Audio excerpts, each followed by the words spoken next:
Hey, what's good? It's Mac here at the Voicebox, a place where culture, conversation, and change takes place. We are joined with an icon. She's a writer, an author, and is currently fighting for LGBTQ plus rights and doing it fabulously. Welcome to the podcast. It's Ellen Jones. Hey. Hello. Welcome. Thank you so much for being here with us. Thank you for having me. So you're a writer, campaigner, and your new book, Outrage, explores the fight for LGBTQ plus equality. I love the name Outrage. I think it just explains everything about what's going on. Can you tell us why you decided to create this book? Like, what inspired this? Yeah, so I have spent over a decade now campaigning in LGBTQ plus rights. I was kind of forced into that when I came out as a lesbian in my school. It did not necessarily go well. I had extensive bullying in person and online, including lots of death threats and lots of kind of violence. And the teachers around me were not equipped to deal with that.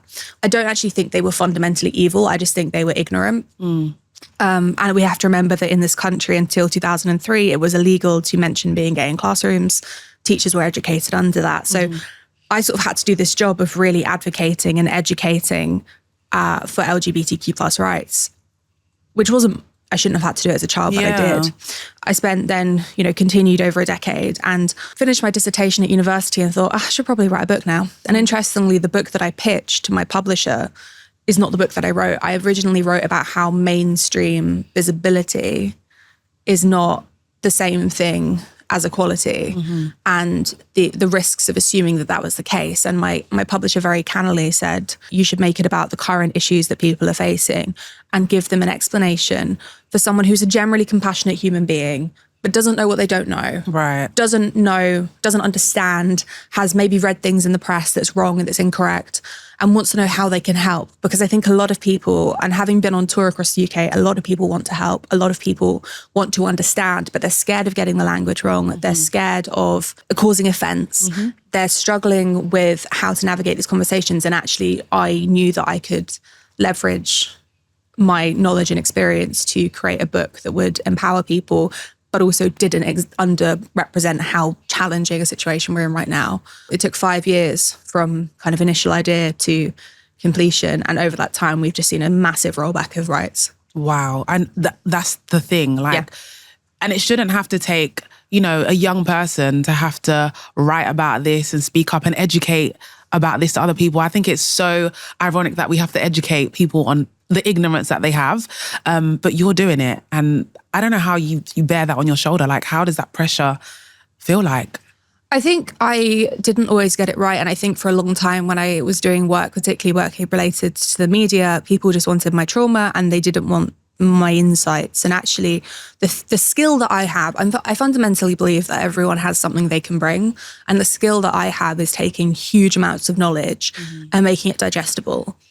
And for me, I don't care if that's about, the Trojan War, which is one of my special interests, or it's about the state of LGBTQ plus equality. I can take that information, break it down, and then get people interested. Like, if you're going to talk about the Trojan War, no one's going to talk about the bit that we actually know in the Iliad and the Odyssey. They're going to talk about the horse. Yeah. If I have to start with the horse, we'll start with the horse. If it gets people into the conversation. And I do the same with LGBTQ plus work as well. It's, you might not understand everything about what it's like to be a trans parent, but you might have watched Big Brother. Right. And then you might have seen that thing. Yeah. So I'll use whatever I can to bring people into a dialogue. I also just, I have to kind of fundamentally believe that people are good. That's really good. That's very hard as well. It's really hard. But I also think that people are, also selfish and they're self-interested. And if you've got a media landscape that is framing queer and trans people as, hurtful to women, hurtful to different groups when we're not, then I can understand why you might be persuaded that that's the case, especially if you've never met us and had a conversation. And actually, the most effective dialogues I've had are with people that don't agree with me. Because there's people, when we talk about political organising, there's the people that I'm never going to convince.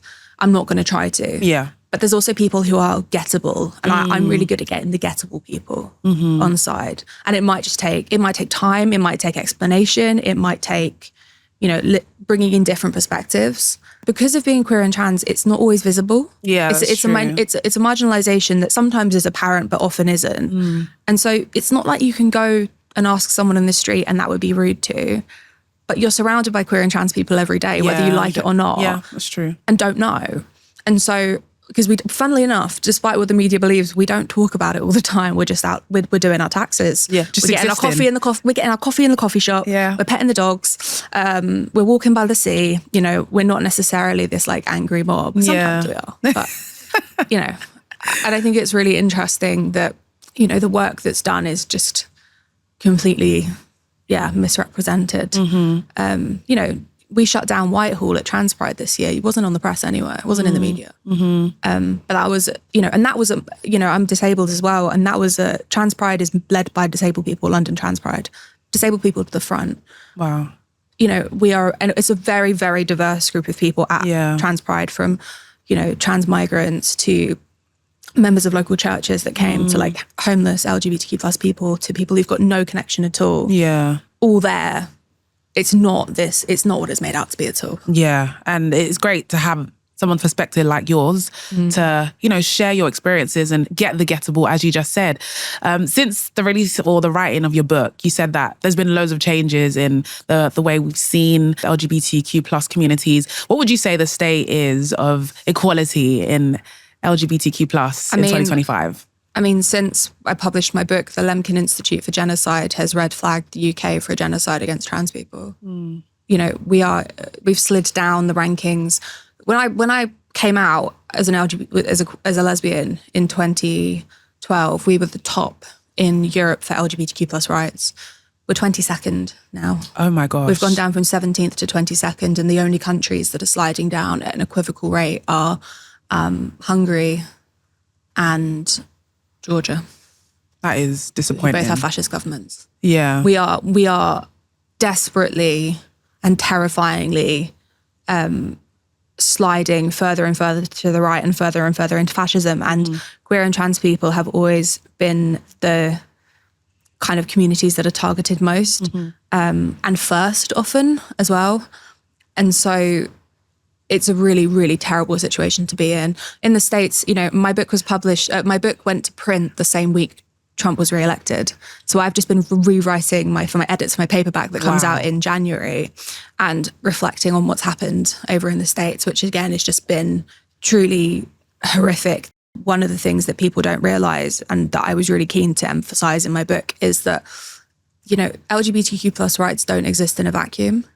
And our rights to exist don't exist in a vacuum. And we know, for example, that policing of gender as you go into a bathroom, it disproportionately targets like Black women, disabled people, people who are too tall, people who just are like non-normative in any way. And there's a lot of anti-trans people who have made out that lesbians are threatened by trans people. But since all of this has kicked off, you know, my lesbian friends can't go into the bathroom together. Like they have to go together because they can't go on their own because they're butch women. Yeah. Like they are a cisgender butch woman who's a lesbian, and they're suddenly being harassed going into the bathroom trying to prove their gender. And again, it's not getting better. It's not. And that's not for lack of trying. I mean, the Good Law Project have been incredible in working to fight against some of these things. I will also say, you know, we're not at the end of this kind of slew of legal cases that's going to erode rights. We've got a couple more coming down the line. And again, we're all bracing for what's going to happen. But it's devastating. And I, you know, ironically, hope is my middle name. I have to have it in the nominative determinism, but it is increasingly difficult. And you know, even over the last year, I've had 10,000 hate comments as a result of writing my book. I've had significant kind of online abuse. And I don't think that would have been the case 5 years ago. I think 5 years ago, things felt a bit more inclusive, a bit more optimistic. And that's just not the case at all. And it's horrible to hear that you are experiencing that kind of hate. I don't think anyone fighting for their community should be, you know. It's really interesting. It's because we say it's fighting for my community, but also the things that I get hate on is when I just put a fact up. And they don't like it because they know it's true. Yeah. And especially when it's a fact affecting queer women. It's interesting when you call it fighting for my community, because the options are fight for your survival or cease to exist, essentially. And so it's not a position that I want to be in. I would love to not be doing this work. I want to get myself out of a job. My goal is to work myself out of a job completely and to become irrelevant. I want to be able to go and I didn't think I'd be writing about this. I was, a kid who grew up writing about dragons, but priorities. Yeah. You can't write about and I think about this all the time about like how much, we're at book festival. I'm always looking at, what voices are represented and who aren't. But when you're so busy spending all of your energy fighting for your community, and, my book is dedicated to the memory of 3 friends who died who were all my age or younger. Sorry. But like, the number of funerals that I've been to. I was at my book launch and I was like, I've met half of you I've met on like a date, like out at a party or at a funeral. The reality of that is like, you don't have the time or the energy to expend on creative pursuits to do these things. And it if we don't cultivate that, you then create a media and like arts landscape and culture landscape where queer and trans voices are underrepresented. Right. And it's a really tricky thing to kind of acknowledge the wider cultural impact. But I think also publishing is getting more cowardly about publishing queer and trans stories because of everything that's going on. Because publishing is a business. Like as much as it is a pursuit, it's also a business. And so if there's a sense that customers are like not going to buy queer and trans books, then they won't publish them. But I don't think it's fair to assume that customers won't buy that. Well, no, but they've made that assumption. Yeah. Which is why I think it's really important that if people want to see those stories, they're very vocal about it. You can't be passive in the kind of, be vocal about it, ask your local library for it, go and request it to your local bookshop, get them to do an event with that author. Try and circumnavigate those barriers, but also make it clear to publishers that that's what you want to do.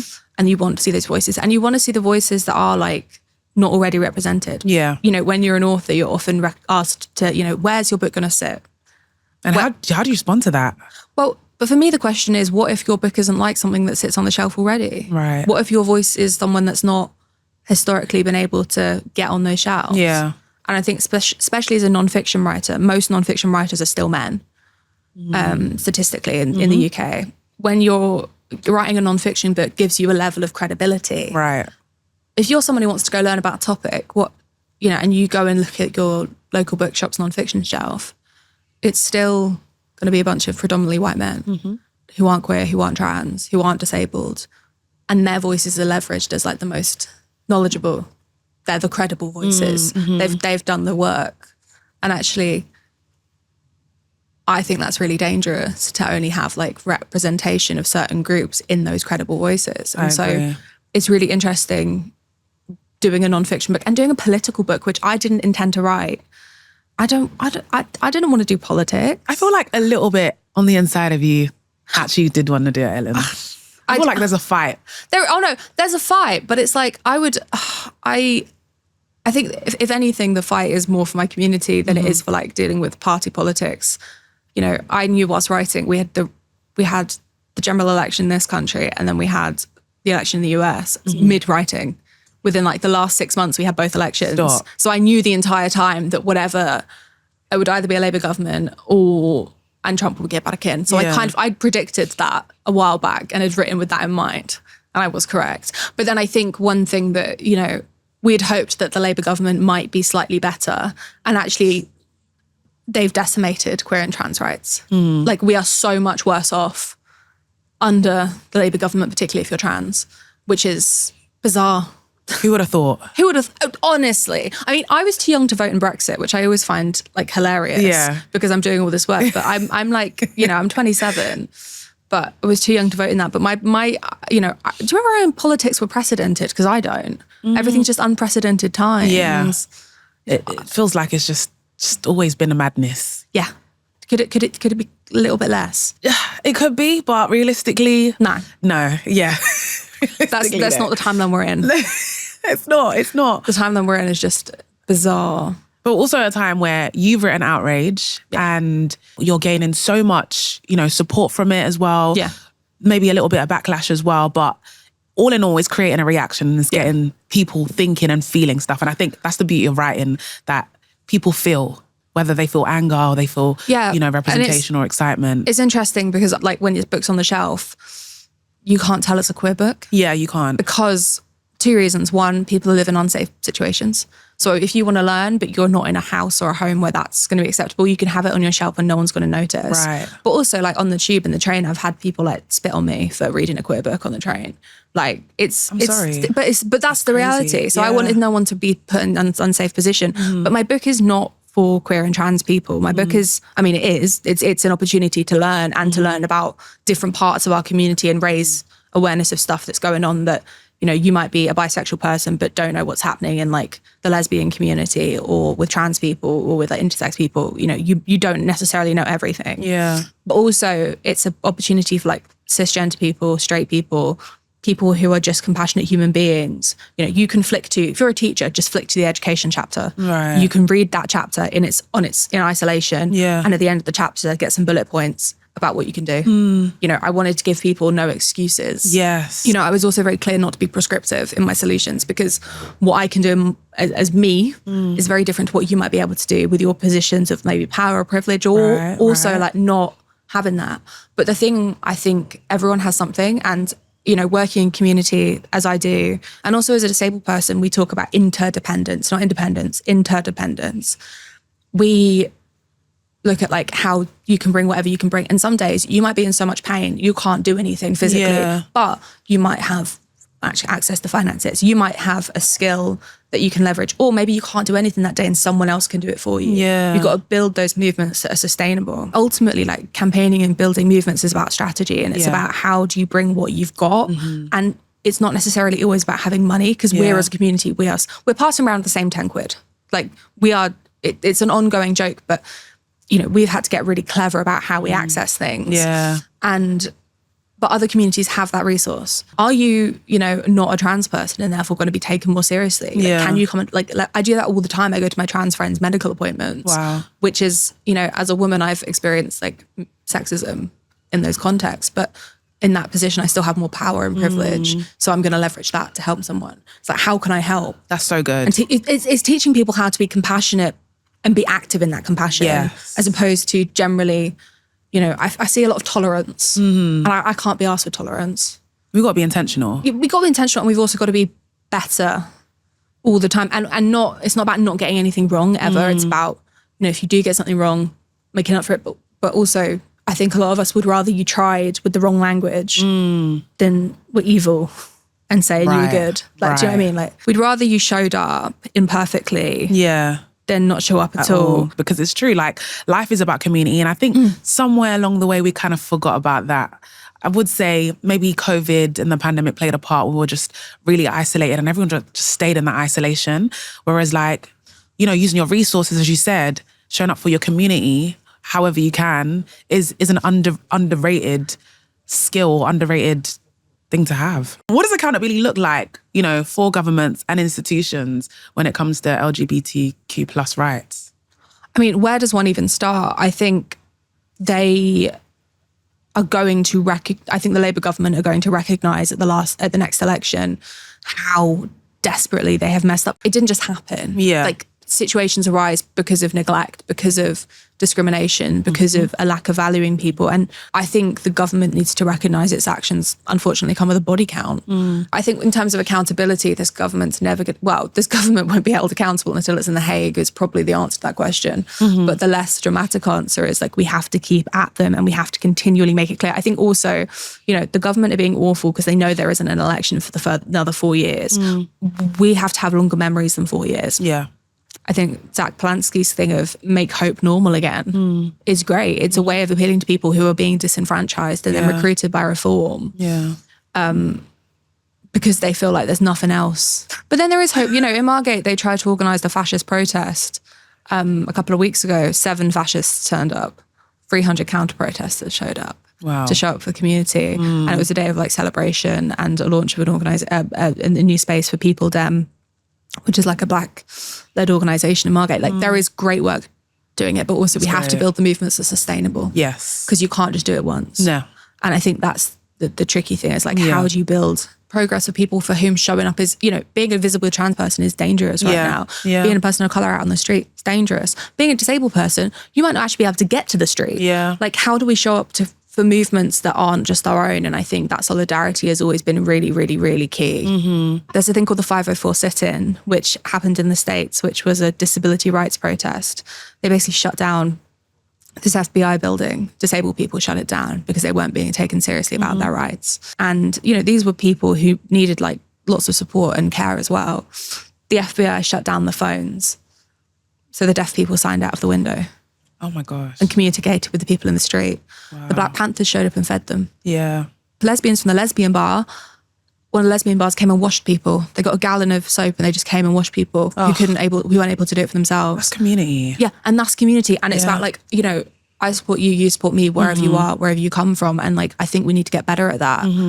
If you're not part of the community, or if you're not educated, or if you don't ask questions, you'll actually never know. But I want to ask you, what are 3 things people can do to, be more present and show up for the LGBTQ plus community? So I would make sure that you're keeping up to date with the latest information, news, and kind of relevant actions that you should be taking. I would be particularly looking at organizations like Transactual. They have really useful, accessible guides and really respond to important issues, and there might be opportunities for you to contribute. Same also with the Good Law Project. They're fighting a lot of these things coming in, writing to your MPs and local authorities and other organisations, showing up, putting your money where your mouth is, and supporting organisations. Look for queer-led brands, look for trans-led brands, look for events and organisations that are supportive and showing up. And then the third thing is, look at your local community and look at what is happening for trans people and queer people where you are. If there's anything, think about what skills you've got and you can bring. Yeah. Can you find 20 quid, chuck it to a group? There is real value in donating to charities and organizations like that, but there is also massive amounts of value in donating directly to communities. Yes. And there is so many, if you're not sure who you should donate to, just look up trans fundraisers in this country.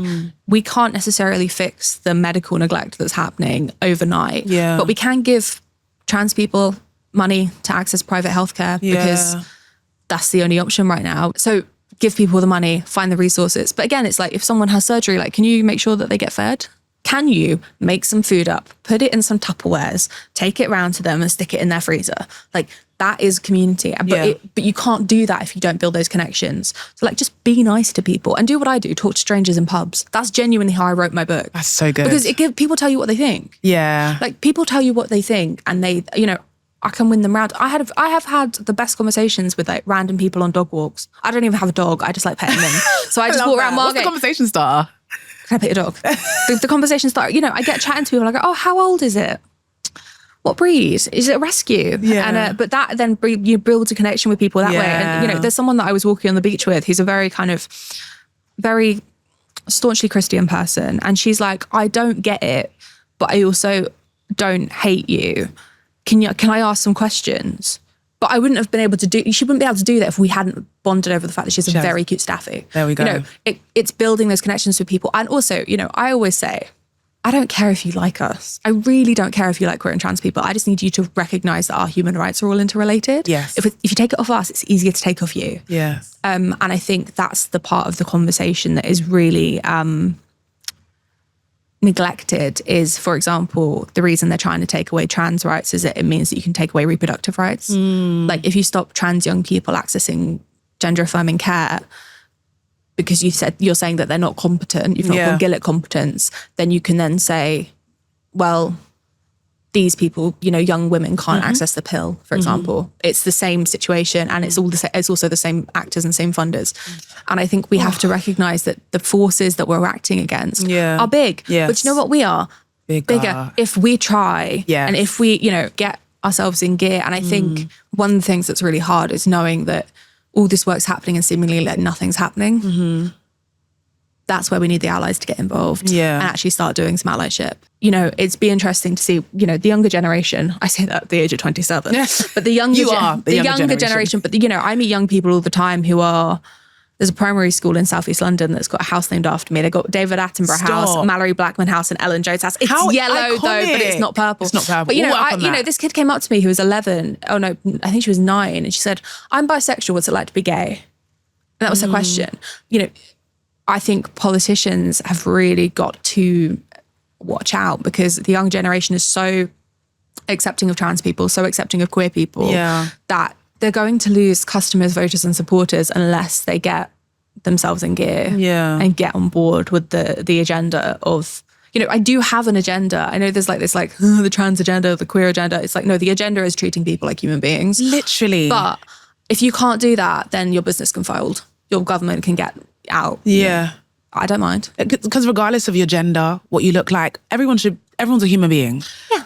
You know, we should all have access to basic needs at the minimum. And actually it's interesting because like 10 years, 5 years ago even, people were saying to me as I was writing this book, but we've got, you know, you've got marriage equality now. And I'm like, great. And so they're like, you should it's done. Yeah. Everything's done. Yeah.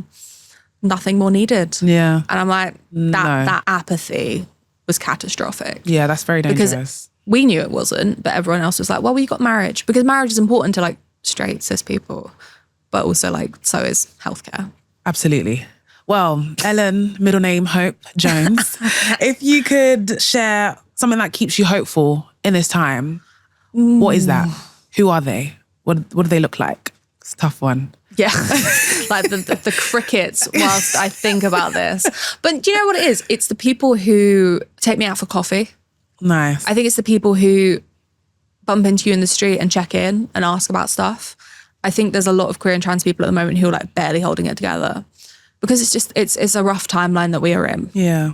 And so I think it's the people that just take time out of their day to be genuinely compassionate and take those actions that seem to them like nothing is happening. And then also I think all the work of the organisations that are being done to drive that change and the community organisers who are showing up consistently. It's really tricky because when I'm at like queer spaces, particularly like lesbian spaces and queer women spaces, like the joy that is there is so profound and so, you know, I've never been more held in community, and at the same time the outside world is so terrifying. So I think it is those spaces that for the first time in my life there's like spaces in London where I can walk in and just like have a drink in a lesbian bar, in like a pub or wherever. Those spaces are in existence now. Whereas I grew up in a small conservative hometown and I didn't have any hope that I'd be alive, let alone like thriving. So I think there's that, but I think it's just it's little things. And Doctor Who, of course. Doctor Who gets me through. That's about it, really. Yeah, Doctor Who and coffee. What more do you need? No, Ellen? honestly, what more do you need? Two requirements. Number 1, Doctor Who. Number 2, coffee. Yeah, and a safe space. And a safe space. Yeah, basically what I'm saying is I want to put my feet up. And relax and chill. I want to, you know, and go write, you know, weird lesbian stories. Yeah. I very much feel like I'm entering into like my Virginia Woolf era of like, I live by the sea. I've got my little flat. I'm being gay. Yeah. I'm just going to write some like literary fiction or something. I don't know. As you should. On the podcast, Ellen, we have this segment where you have to teach us something in a minute. And it could be on anything. What is the topic that you're going to talk about? I'm going to talk about marriage equality. All right, 60 seconds on the clock, Ellen. Let's go.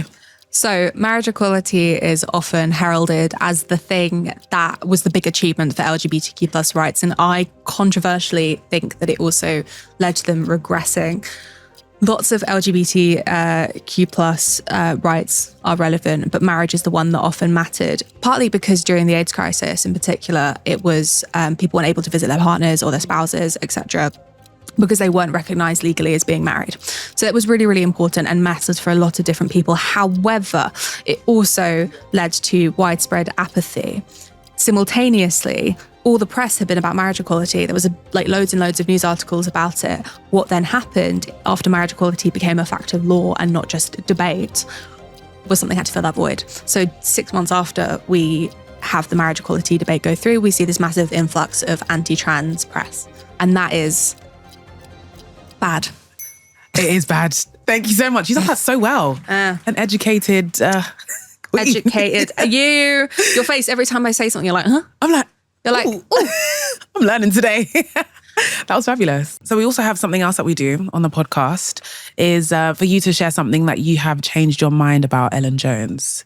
I think when I was younger, I definitely thought there were much more one way of doing things. And there was one way to achieve an aim and an outcome. And I think that's partly just because when you're younger, you need things to be simpler to understand. And the more that I have learned and grown and developed, I have come to understand that that is just simply not the case. And that even fights for the same thing in different countries, in different communities, in different areas are so different because you are working with the situations you find yourself in. There are lots of ways to achieve an outcome.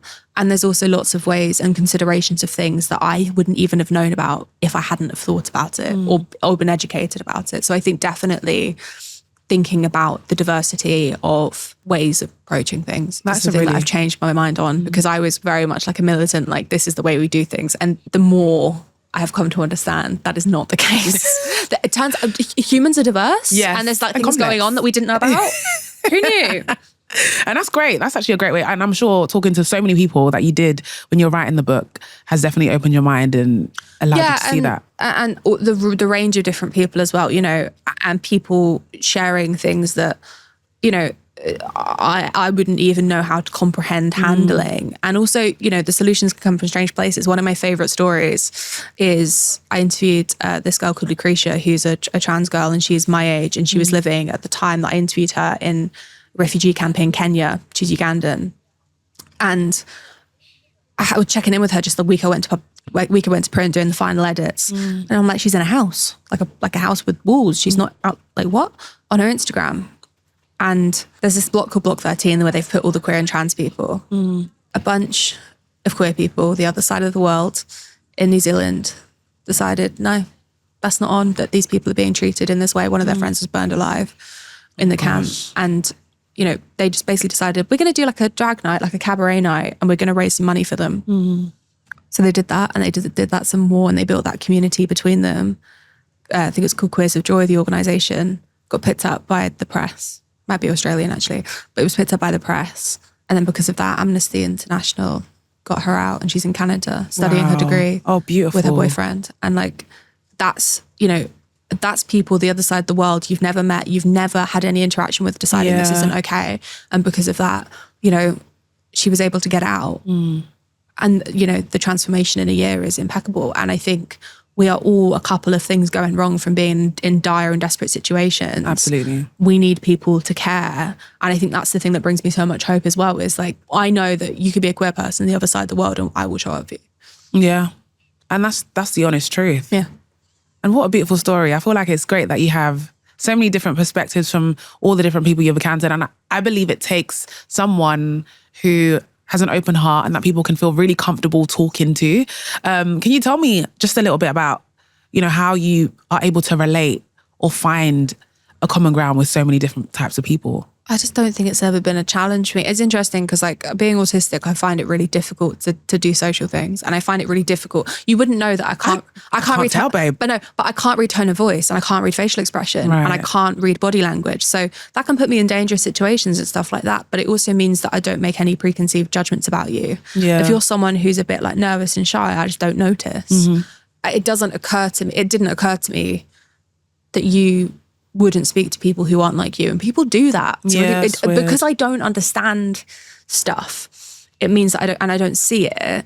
I therefore kind of circumnavigate that, like, how do you deal with people who are different to you? Well, everyone's different to me, and you know, I'm surrounded by people every day, particularly in the disabled community. We all have different ways of communicating, and I think treating people like human beings it shouldn't be hard, and it shouldn't be a radical notion. But I also just think I like talking to strangers.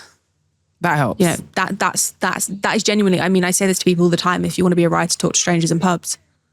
And that's the truth. Yeah. Because I like, people are interesting. You know, it's definitely a skill, but it's also a difference, because I can't tell if you want to talk to me or not. I just keep talking to you anyway. Yeah. Which is actually like really useful for campaigning. That's it's great. Like pestering by accident is really quite handy.